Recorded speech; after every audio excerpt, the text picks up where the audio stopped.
जगदम्बिका जी आ गए हैं बटुला से।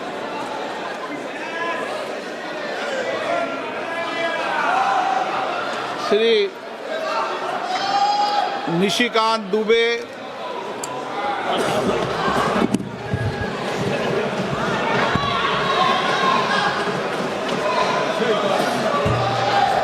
धन्यवाद अध्यक्ष महोदय। पिछले 2 दिन से अध्यक्ष महोदय इस पार्लियामेंट में सुन के जाओ, लगातार बैठकर थोड़ा भाग गया।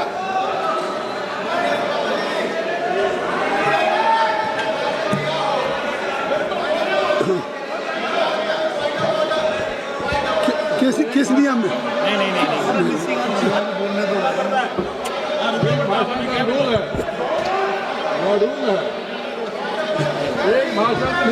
किस नियम में?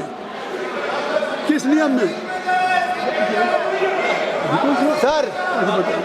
सर ये नियम कहता है कि जिस व्यक्ति ने अपना भाषण समाप्त किया हो अगले भाषण तक उसको सदन में रुकना है। बार बार राहुल गांधी जी भाषण देते हैं और यहाँ से भाग लेते हैं और सुनने के लिए कभी तैयार नहीं रहते।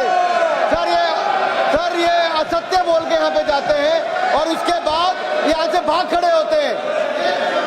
श्री निशिकांत दुबे जी, बोलो। निशिकांत जी कृपया सभापति महोदय, एक मिनट मैं सभी से रिक्वेस्ट करूंगा, सुप्रिया जी सभी से रिक्वेस्ट करूंगा कि आप सब लोग बैठ जाएं।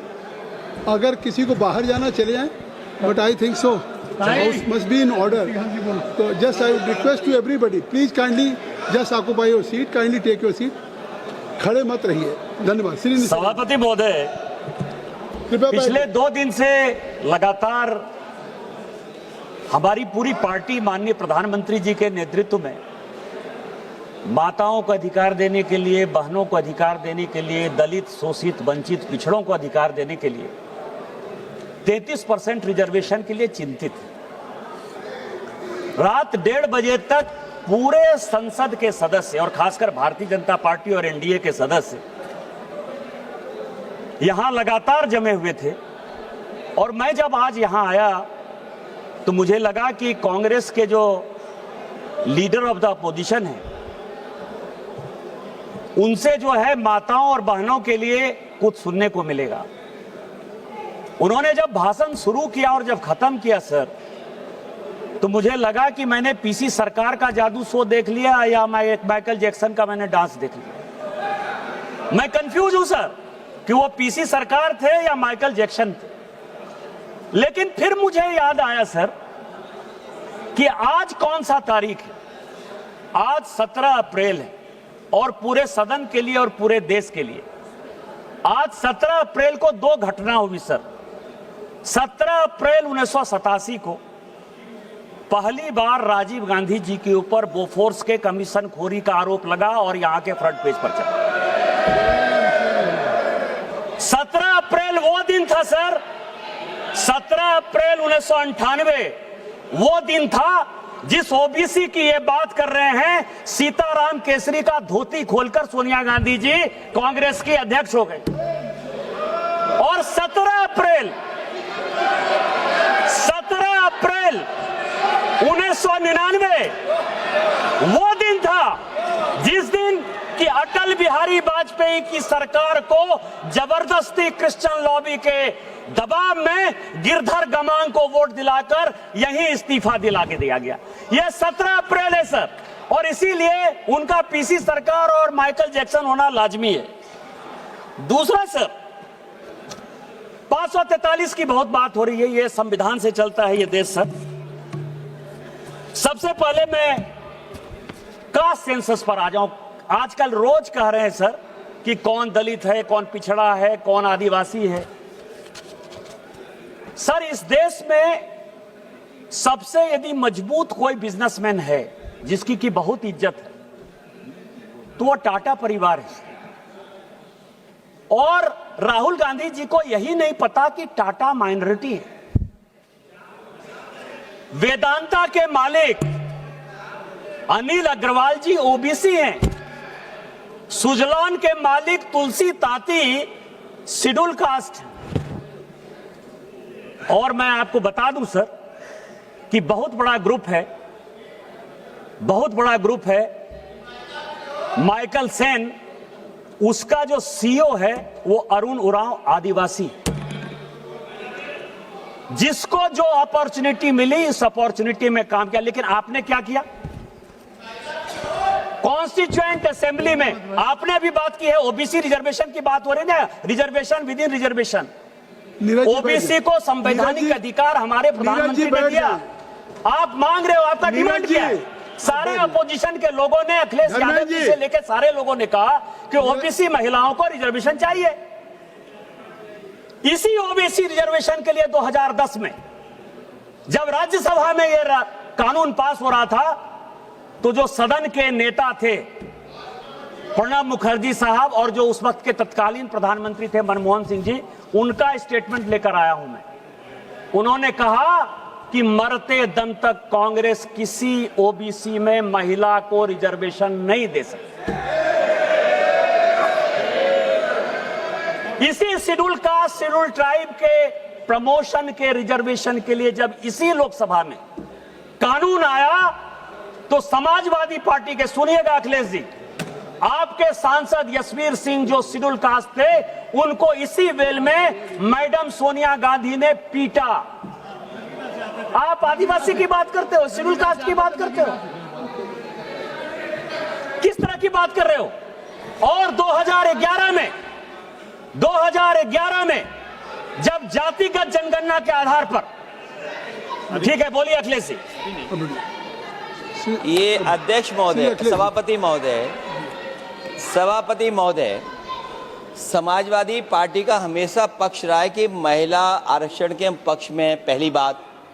दूसरा, हम पार्टी के अनुसार चाहते हैं आरक्षण। तीसरा, हम जाति जनगणना चाहते हैं। आप इस सदन में कहिए कि जाति जनगणना करेंगे और कब तक करेंगे, और क्या ओबीसी महिलाओं को आप शामिल करोगे कि नहीं करोगे?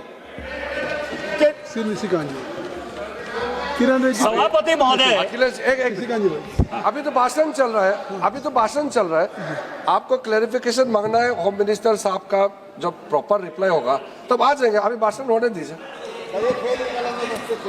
सभापति महोदय, मेरा निवेदन है सभा कि बहुत ज्यादा इतिहास के पन्ने ना पलटें। ये तो वो बता रहे हैं जो आपने सांसद के साथ हुआ। हम जिस भूल गए थे, याद तो दिलाना पड़ेगा। हम जिस संस्कार को मानने वाले लोग हैं, वो एक मंत्र पढ़ते हैं, ओम सहना भवतु सहना भुनक्तु सहवीर्यं करवावहे तेजस्विनामधित मस्तु माद विद्विषावहे। हमारे लिए schedule caste, schedule tribe, OBC, forward, backward सब बराबर है। हम उसके सबके कल्याण के लिए काम करते हैं।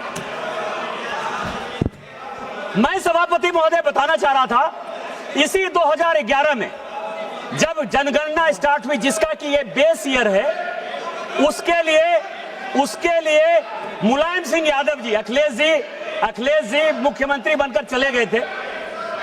लालू प्रसाद जी, मुलायम सिंह यादव जी और हमारे पार्टी से गोपीनाथ मुंडे जी, हम लगातार जातिगत जनगणना की बात करते रहे, लगातार इस पार्लियामेंट को ठप करते रहे। और उसमें सोनिया गांधी जी का बयान है, प्रणब मुखर्जी जी का बयान है, मनमोहन सिंह जी का बयान है, चिदम्बरम जी का बयान है। ये 4 बयान लेकर मैं आया हूं और उन चारों ने कहा कि ये जातिगत जनगणना की। अच्छा, एक मिनट अखिलेश जी क्या कह रहे हैं? ये जो निशिकांत जी, सभापति महोदय जो श्लोक पढ़ रहे हैं, नहीं बात सुनिए, लोग बैठ जाए और लोग बिठा दिए, सबको बिठाइए तब मैं आपको अलाउ करूंगा ना। आप सब लोग बैठ जाएं, मैं आपको अलाउ कर रहा हूं, उनको मैंने बिठा दिया। आप लोग बैठ जाएं तब मैं आपके नेता को अलाउ करूंगा। अगर आप नहीं बैठेंगे तो मैं निशिकांत जी को खड़ा करूंगा, आपको अलाउ करूंगा। लेकिन बैठ जाए, अवधेश जी आप बैठ जाइए, आप सभी, बीरेन जी आप बैठ जाइए, बीरेन जी बैठ जाइए, सभी लोग बैठ जाइए, सरोज जी बैठ जाइए। मैं आपको समय दे रहा हूँ, नहीं मैं आपको समय दे रहा हूँ। एक मिनट, हाउस को इन ऑर्डर कर लीजिए। महोदय, मैंने उनका श्लोक सुना, श्लोक पे मैं कहना चाहता हूँ। बोलिए। सभापति महोदय, विवाद की बात नहीं है, संवाद की बात हो रही है। कोई बात माननीय सदस्य ने कहा, मैंने जवाब दिया, माननीय सदस्य ने श्लोक पढ़ा, उस श्लोक पे मैं एक बात पूछना चाहता हूँ मैं अपने संसदीय क्षेत्र में कन्नौज में एक मंदिर में गया था, लेकिन मेरे बाद वो मंदिर गंगा जल से धुलवाया गया था। आप बताइए क्यों धुलवाया गया? निशिकांत जी, अब जिसने भी गंगा जल से धुलवाया उसने गलत काम किया, अब नहीं। और वो सभी अपराधी हैं और उनके ऊपर अपराध की सजा चलनी चाहिए, कानून के हिसाब से उनका न्याय होना बात चाहिए। अब आपकी बात आ गई। निशिकांत जी, मैं ये कह रहा था सभापति महोदय, आप कान पकड़कर हमसे माफी मांगोगे, मैं कान पकड़कर भी माफी मांग लूंगा। मैंने तो गंगा जल से नहीं धुलवाया है, जिसने भी गंगा जल से धुलवाया उसने गलत काम किया है। हमारा इससे क्या संबंध है? अपराधी अपराधी है, चाहे किसी भी जाति धर्म वर्ग संप्रदाय का व्यक्ति यदि अपराधी है तो अपराधी है और उसको कानून के हिसाब से सजा मिलनी चाहिए।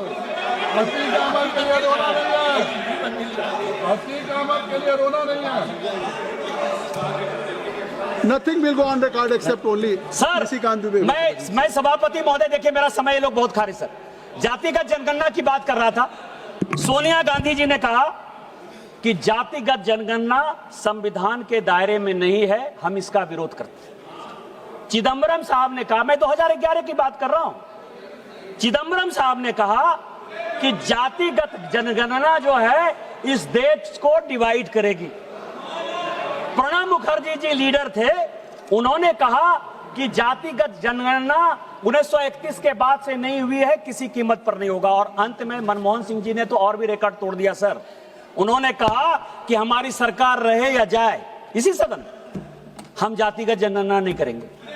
लेकिन गोपीनाथ मुंडे, लालू प्रसाद यादव जी और नेताजी मुलायम सिंह यादव जी का मैं बधाई और धन्यवाद देना चाहता हूं कि जिनके प्रयास से उस वक्त की कांग्रेस सरकार को झुकना पड़ा और जातिगत गणना जो है हुई, जिसका कि डाटा कई एक गलतफहमियों के कारण जो है अभी तक नहीं रिलीज हुआ, और जातिगत जनगणना हमारी सरकार करा रही है और 2027-29 में वो आ जाएगा। अरे बैठ जाओ भाई। अब क्या है सर, ये फैक्ट है, ये फैक्ट है जो अब इस अमेंडमेंट पे मैं ये कह रहा हूं कि चूंकि सर्वसम्मति से सभी लोगों ने कहा सर कि सर्वसम्मति से हमने महिला रिजर्वेशन को पास किया। कल्याण बनर्जी साहब का भी आज भाषण सुना मैंने, मनीष तिवारी जी का भी सुना। ये लोग बड़े विद्वान हैं सर। हमारे यहाँ पीपी चौधरी साहब ने भी बयान दिया। ये भारत का संविधान है जो बाबा साहब अम्बेडकर का, और हमने 2023 के एक्ट के बाद आर्टिकल 334A बना, और 334 ये कहता है सर कि डिलिमिटेशन जो है वो जब लिया जाएगा तो रिलीवेंट फिगर होगा first census taken after commencement of the constitution 106th amendment act 2023। Population को क्राइटेरिया बनाया जाएगा। ये हम आप सबों ने पास किया सर। अब पॉपुलेशन को यदि क्राइटेरिया मानेंगे, यदि आप ही की बात सही, और सबों ने पास किया है, इसमें Bharatiya Janata party, Congress, TMC, DMK, Samajwadi party, जितना पार्टी है सब इसके दोषी हैं। उनके हिसाब से लिख लीजिए मेरी बात, क्योंकि आप अमेंडमेंट तो नहीं कर रहे हो, आप कॉन्स्टिट्यूशन में चेंज तो नहीं करने दे रहे हो, आप तो विरोध कर रहे हो। यूपी में सीट होगी 87, जो पॉपुलेशन है, जो 2011 का सेंसस है। निशिकांत जी, जो आपने पेश किया, हमको एड्रेस करिए सभापति महोदय, जो इन्होंने पेश किया, और आज जो 2011 का सेंसस है, मैंने तो 2026 का सेंसस लिया ही नहीं है। मैं 2011 के सेंसस के आधार पर कह रहा हूं। आप उनको यूपी में सीट होगी 87, बिहार में सीट होगी 47, महाराष्ट्र में सीट होगी 49, वेस्ट बंगाल में सीट होगी केवल 38, मध्य प्रदेश में सीट होगी 34, राजस्थान में सीट होगी 32, तमिलनाडु में सीट होगी, जो इतना हंगामा कर रहे हैं काला कपड़ा पहन के, केवल और केवल 29, गुजरात में होगी 28, कर्नाटक में होगी 26, आंध्र प्रदेश में होगी 20, उड़ीसा में 18, झारखंड मेरे राज्य में होगी 16। मैं एक ऐसा भागा राज्य का सांसद हूं जिसमें कि 2000 में बंटवारा होने के बाद, झारखंड बंटवारा होने के बाद डिलिमिटेशन हुआ ही नहीं। और क्यों नहीं डिलिमिटेशन हुआ? इस यूपीए ने क्यों नहीं डिलिमिटेशन होने दिया? भारतीय जनता पार्टी के कारण नहीं हुआ, क्योंकि बांग्लादेशी घुसपैठियों के कारण आदिवासियों की संख्या घट गई। एक आदिवासी की लोकसभा की सीट और 3 विधानसभा की आदिवासी की सीट घट रही थी डिलिमिटेशन में। भारतीय जनता पार्टी ने कहा कि हमको नहीं चाहिए डिलिमिटेशन। आप देश चलाने की बात करते हो, आप लोकतंत्र की बात करते हो। आपने तो बांग्लादेशी वोट को बनाने के लिए हमारे राज्य को तहस-नहस कर दिया। हम बिना डिले, हमारी जो कॉन्स्टिट्यूएंसी है 350 किलोमीटर लंबी है, 3 जिले में विभक्त है। वो क्या बात कर रहे हो आप डिलिमिटेशन की बात कर रहे हो। और यदि साउथ और नॉर्थ का, यदि ये 2023 का जो कि नोटिफाई कर दिया है भारत सरकार ने, यदि ये एक्ट लागू हो गया तो साउथ इंडिया में जो केरल में सीट घटेगी, केरल की सीट 20 से केवल 14 हो जाएगी, तमिलनाडु की 39 से केवल 29 हो जाएगी। कौन साउथ इंडिया का जिम्मेवार होगा? हम कल रिजर्वेशन लागू करने को तैयार है, होगा 543 में ही होगा, लेकिन वो पॉपुलेशन के आधार पर होगा और साउथ इंडिया की सीट घटेगी और कांग्रेस के राहुल गांधी इसके जिम्मेवार होंगे।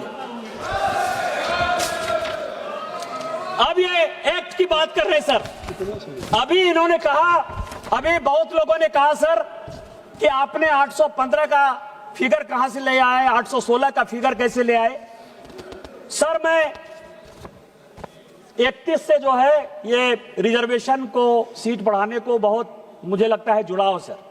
संविधान का 31वां संशोधन हुआ 1972-73 में और आज हम लोग 131वें संशोधन पर बात कर रहे हैं सर।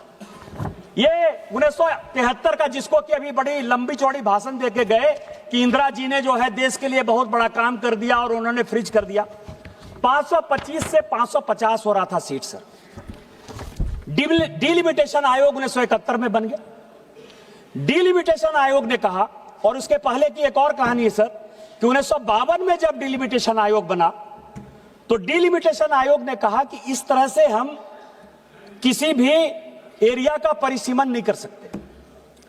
आपको पता है कि डिलिमिटेशन आयोग के रिकमेंडेशन के आधार पर कांग्रेस ने सारे फेडरल स्ट्रक्चर को तार पर तार रख दिया, पूरा संविधान संशोधन कर दिया और 1956 का state reorganisation act delimitation act के आधार पर बना।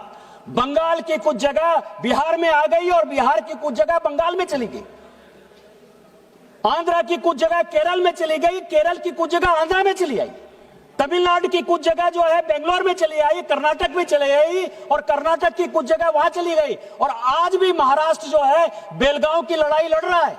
यह डिलिमिटेशन आयोग के कारण हुआ और उन्होंने तय कर दिया कि टोटल जो हमारे एमपी होंगे 489 होंगे। डिलिमिटेशन आयोग का यदि रिपोर्ट प्रेमचंद्रन जी आप पढ़ लीजिएगा तो उन्होंने कहा कि 526 लोग होने चाहिए, लेकिन इंदिरा जी ने, नेहरू जी ने यह तय कर दिया कि न 489 होगा। उन्हीं की बेटी इंदिरा जी ने यह 1973 का 31वां संविधान संशोधन विधेयक लेकर आया। डिलिमिटेशन आयोग 1971 में बन गया। डिलिमिटेशन आयोग ने कहा कि टोटल सीटें जो है 603 होनी चाहिए। उन्होंने कहा तुम कौन तय करने वाले थे?